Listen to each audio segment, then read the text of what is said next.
Hello, artists. Welcome to the next step in continuing your still life painting. This step is for you to actually start applying color to your painting, and the goal in this step is to completely eliminate the white of the canvas. You don't want any more white space. You want to fill every object with a color. You don't have to do a whole lot of mixing at this point. You just want to mix one color per object. So I'm going to start with something really easy. I have a yellow lemon right here. I'm going to mix a color that's pretty similar to the overall yellow color of that lemon. And then I'm going to paint that entire lemon shape on my canvas.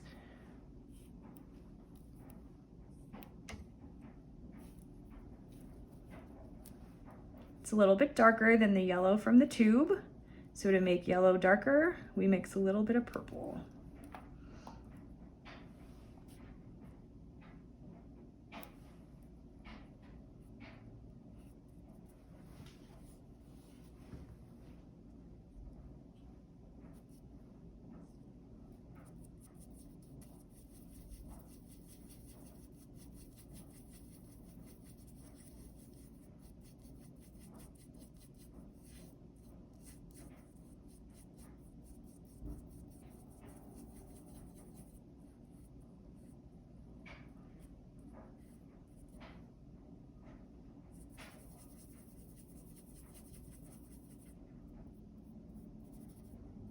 Once I like my purple, I'm gonna add a little bit of purple to my yellow, just a tiny amount.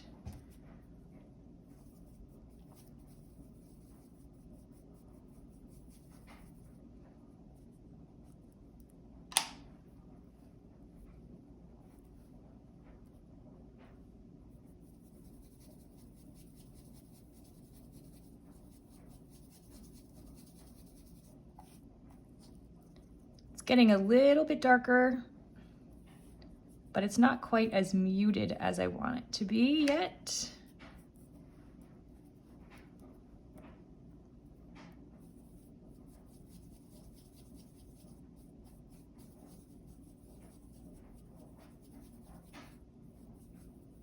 It doesn't have to be perfect because the entire lemon is not the same shade of yellow. So I just want to get something that's close. And I think I'm going to mix just a tiny bit of white into this color.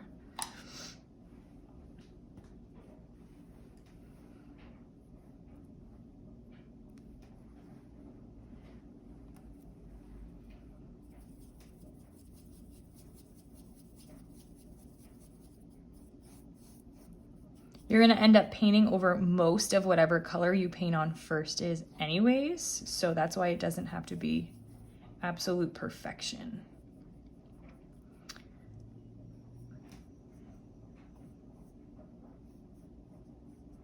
All right, there's my yellow for my lemon. So before this dries, I'm gonna move some things around here so I can paint that shape in on my canvas board.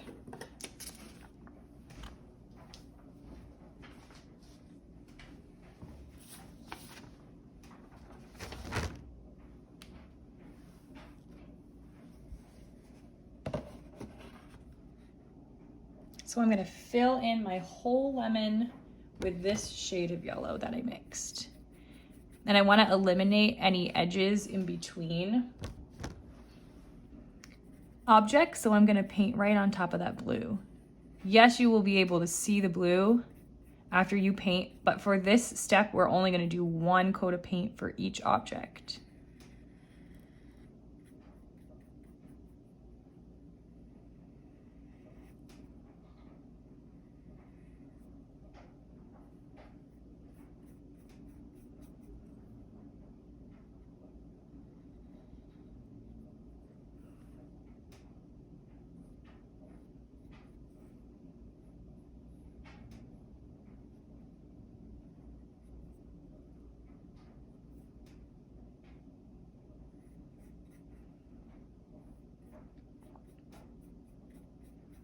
Just gonna try to eliminate any blotchy paint marks so it's nice and smooth. That way when I layer over it, I don't have any texture building up.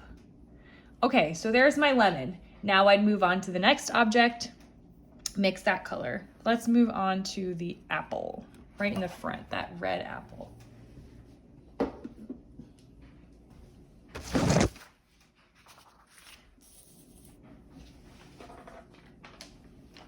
So this apple is a little bit darker than the red from the tube.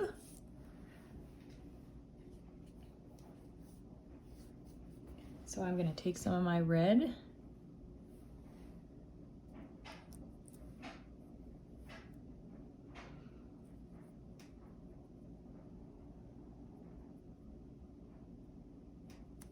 zoom in so you can see this better. Slightly darker than that, and the complementary color of red is green, so I am going to mix myself a little bit of green.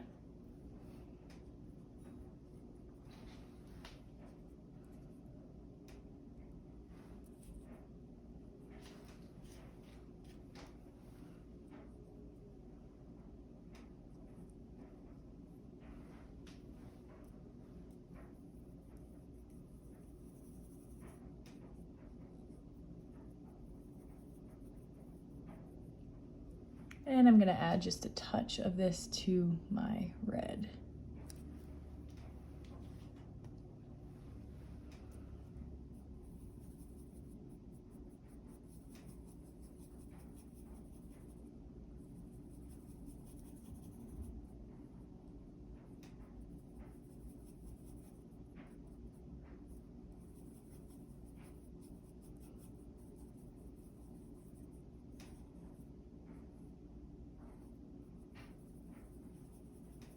Once I'm happy with the color, I'm going to paint in that object in the same way I painted in my lemon.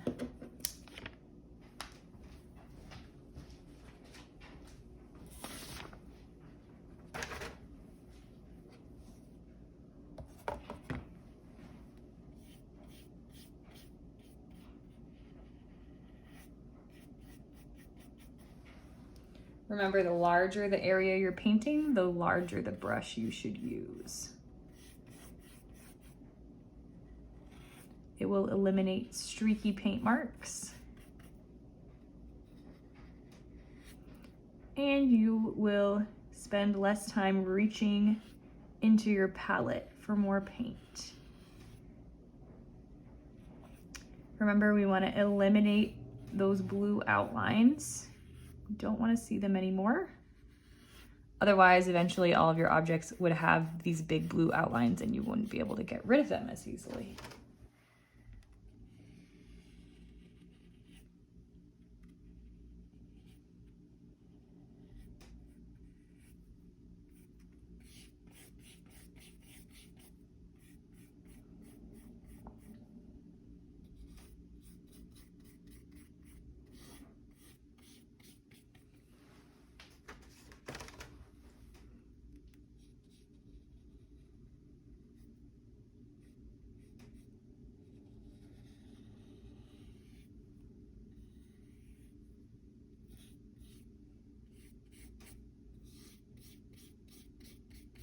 I did create a couple of shapes for some really bright highlights.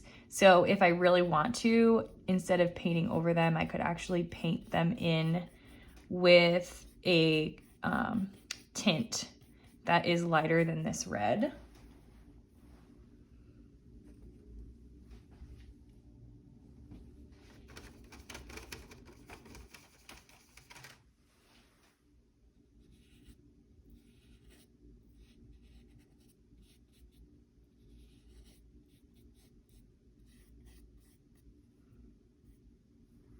So now I have two fully colored objects, and I'm just going to complete this process until every single object, including the background space and any shadows, are no longer white.